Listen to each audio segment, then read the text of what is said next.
അപ്പോൾ നമുക്ക് പുതിയ വീഡിയോ കണ്ടാലോ? ഇന്ന് യാത്രയ്ക്കും പിന്നെ ലഞ്ച് ബോക്സിൽ കൊടുത്തു വിടാനും പറ്റിയ ഒരു റൈസാണ് കേട്ടോ പുളിയോദര.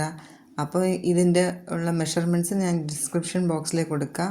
ഞാനിപ്പോൾ 50 ഗ്രാം പുളി എടുത്തിട്ടുണ്ട്. ഇതിലേക്ക് കുറച്ച് വെള്ളം ഒഴിച്ച് ഇത് ഒരു 10-15 മിനിറ്റ് കഴിഞ്ഞപ്പോൾ ഇത് നമുക്ക് അതിൻ്റെ ഉള്ള തരികളും സീഡും ഒക്കെ മാറ്റി നമുക്ക് ഫിൽട്ടർ ചെയ്ത് കൊണ്ടുവന്നിട്ടുണ്ട്. അപ്പോൾ ഇനി ഒരു അടുപ്പത്തേക്ക് ഒരു പാത്രം വെച്ച് നമുക്ക് ഒരു ഇച്ചിരി ഉലുവയും അതിൻ്റെ കൂടെ ഒരു 50 ഗ്രാം കടലപ്പരിപ്പ് ഇട്ട് കൊടുക്കുന്നുണ്ട്. രണ്ടും കൂടി ആദ്യം ഒന്ന് വറുത്തെടുക്കാം. അതിലേക്ക് ഞാൻ നമ്മുടെ എരിവിനനുസരിച്ച് വറ്റൽമുളക് ഇട്ട് കൊടുക്കുന്നുണ്ട്. അതും മൂന്നും കൂടി നല്ലവണ്ണം വറുത്തെടുക്കുക ആദ്യം. ഇതാണ് അതിൻ്റെ ഉള്ളൊരു പൊടി. അപ്പോൾ ഇത് വറുത്ത് ഒരു പ്ലേറ്റിലേക്ക് മാറ്റി കൊടുക്കുക.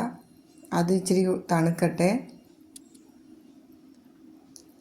പിന്നെ ആ പാത്രത്തിൽ തന്നെ സെയിം പാത്രത്തിൽ തന്നെ നല്ലെണ്ണ ഒഴിച്ചു കൊടുക്കുക. അതിലേക്ക് നമുക്ക് കടുക്, കടലപ്പരിപ്പും പിന്നെ അത് രണ്ടും കൂടി ഫ്രൈ ആക്കിയതിന് ശേഷം നമുക്ക് അതിലേക്ക് വറ്റൽമുളക് ഇട്ട് കൊടുക്കുക. കടലപ്പരിപ്പിൻ്റെ കളറ് ചേഞ്ചായി വരുന്ന സമയം നമുക്ക് വറ്റൽമുളക് ഇട്ട് കൊടുക്കുക. വറ്റൽമുളക് ഒരുപാട് കറുത്ത കളർ വരരുത്. അതിന് ഇടയ്ക്ക് നമുക്ക് കറിവേപ്പിലയും കൂടി ഇട്ട് കൊടുക്കുക.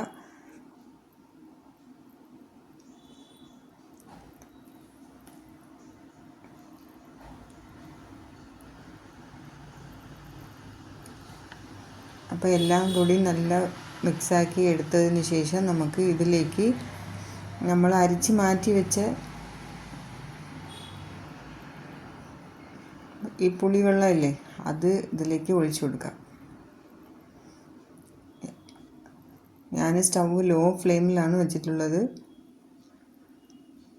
തീ കൂട്ടി വെച്ചാൽ അടിക്ക് പിടിക്കൂ. അപ്പോൾ തീ വളരെ കുറച്ചാണ് ഞാൻ വച്ചിട്ടുള്ളത്. കുറച്ച് സമയം എടുത്ത് വേണം ഇത് ചെയ്യാനായിട്ട്.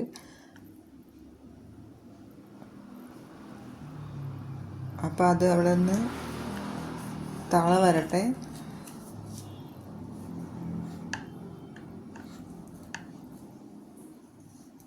അപ്പോൾ ഇതിലേക്ക് ഞാൻ ഇച്ചിരി കായം കൂടി ഇട്ട് കൊടുക്കുന്നുണ്ട്, ഉപ്പ് ഇട്ട് കൊടുക്കുന്നുണ്ട്,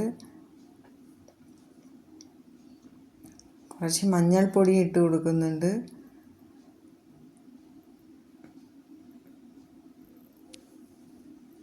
പിന്നെ ഇച്ചിരി മുളക് പൊടി ഇട്ട് കൊടുക്കുന്നുണ്ട്.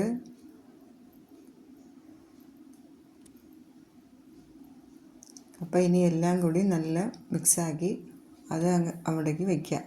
അത് ഇച്ചിരി പിന്നെ നമ്മൾ വറുത്ത് മാറ്റി വെച്ചതല്ലേ, അത് തണുത്തിട്ടുണ്ടാവും. അതും ഒരു മിക്സിയുടെ ജാറിലേക്ക് മാറ്റി അതും കൂടി പൊടിച്ച് എടുക്കുന്നുണ്ട്. ആ പൊടിച്ച പൊടിയില്ലേ അത് ഒരു 4-5 സ്പൂൺ ഇട്ട് കൊടുക്കുന്നുണ്ട്. മുഴുവനായിട്ട് ഇതിൽ ചേർക്കരുത്, അത് നമുക്ക് ആവശ്യമുണ്ട്. അത് അവിടെ മാറ്റി വയ്ക്കുക. 4 ടേബിൾ സ്പൂൺ മതിയാവും. പിന്നെ അത് കട്ടകളല്ലാണ്ട് അത് ഉടച്ചു കൊടുക്കുക. പിന്നെ എല്ലാം കൂടി നല്ല തിളക്കട്ടെ. കുറച്ച് അധികം എണ്ണ ഒഴിച്ചു കൊടുക്കുക. ഇതിനിടയ്ക്ക് എരിവും പുളിയും ഉപ്പും എല്ലാം നമുക്ക് നോക്കാമല്ലോ, ടെസ്റ്റ് ചെയ്ത് കറക്റ്റായിട്ടുള്ള പാകത്തിലുണ്ടോ എന്താണുള്ളത്. അപ്പോൾ അത് നോക്കുക.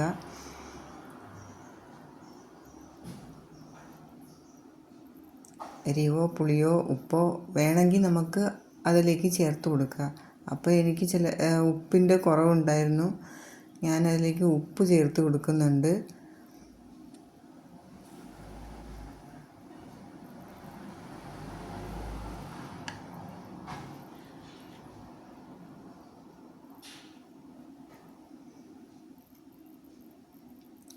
ഇത് റെഡിയാക്കി വെച്ച് കഴിഞ്ഞാൽ നമുക്ക് എവിടെ യാത്ര പോവുകയാണെങ്കിലും പെട്ടെന്ന് ചോറ് റെഡിയാക്കി അതിലേക്ക് ഇത് എടുത്ത് ഒന്ന് റെഡിയാക്കിയാൽ മതി.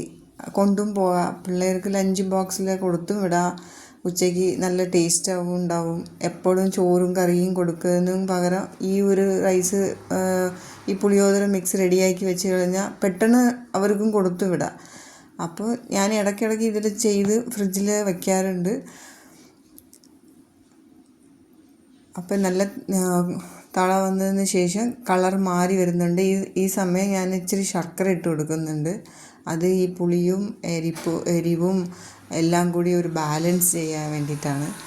അപ്പോൾ ഇനി ഇത് കുറച്ചുകൂടെ ഇരുന്നിട്ട് കുറുകി വരട്ടെ.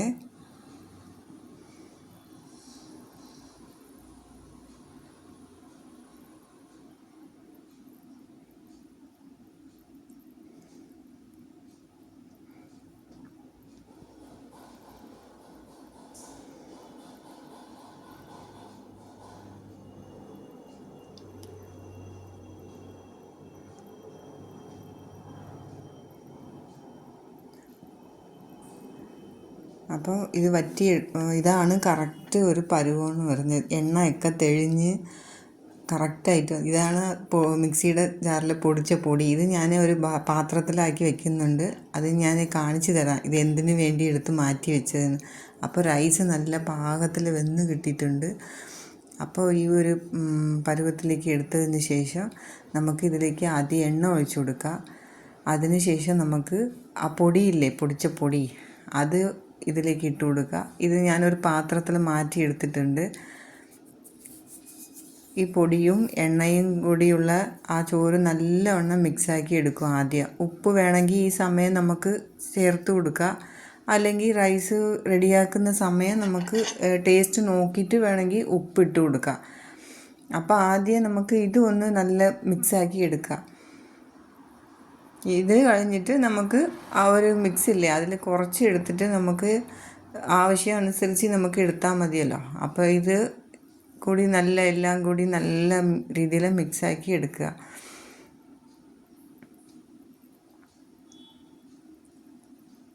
അപ്പോൾ എല്ലാം മിക്സാക്കി എടുത്തിട്ടുണ്ട്. അപ്പോൾ ഇതിൻ്റെ ടേസ്റ്റ് നോക്കിയപ്പോൾ നല്ല ടേസ്റ്റായിരുന്നു കേട്ടോ.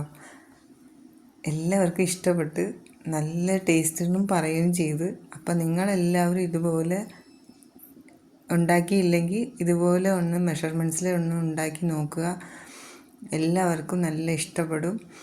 അപ്പോൾ നെക്സ്റ്റ് ഒരു നല്ല വീഡിയോയിൽ വരാം. അതുവരെ താങ്ക്സ് ഫോർ വാച്ചിങ്.